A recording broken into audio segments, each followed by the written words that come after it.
are Tim and Victoria Rosen, and I'm a registered investment advisor here in Lancaster, and I teach financial stewardship. Through circumstances that we really didn't understand, God brought us from San Diego up here to Lancaster, and that was summer of '95. And by the fall, we found Lancaster Baptist Church. My wife was invited at home. I was invited by Brother Shinar when I was working in the mall, so we were kind of both invited at the same time. That was kind of neat.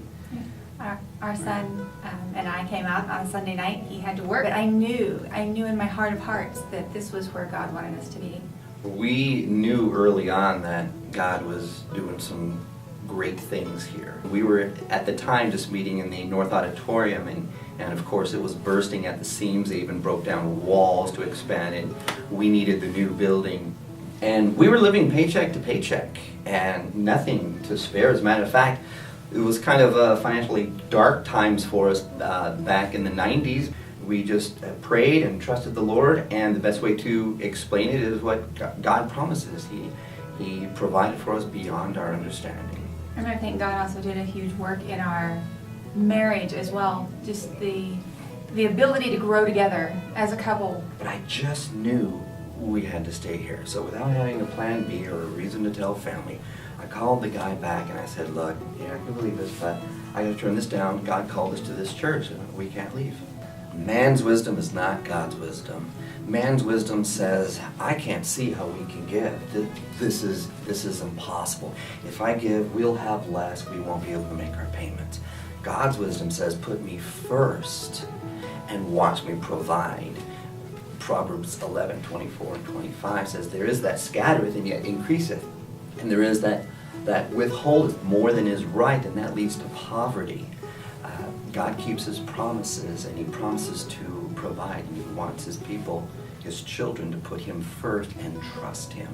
It is true. We have to trust what God says. And he does say to put him first and to trust him, and he'll take care of it.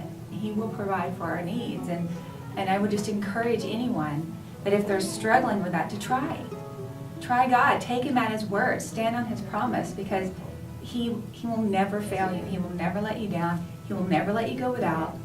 And I can testify to that personally. We've been through recessions. We've been through housing bubbles. We've been through industry layoffs and such like that. And yet God still is working. And that's just amazing. And God gets the glory for that. No one can say, I did that in such, economic. There's never a bad economic time for God. And I'm astounded every time I see a soul saved, whether it's on a bus or in a Sunday school class or walk the aisle, that because of the faithfulness of God's people, he has provided a place for them to come and get saved.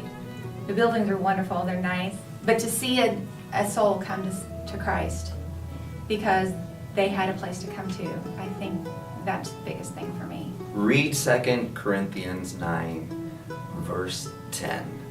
And he that ministereth seed to the sower, that's us giving, both ministereth food, bread for your food. So God's going to provide for us when we give, and we have seen him do that. We have tried him. He has never failed. And he multiplies the seed sown. He will provide for you more, for you to give more. That's God's economy. That's how God works.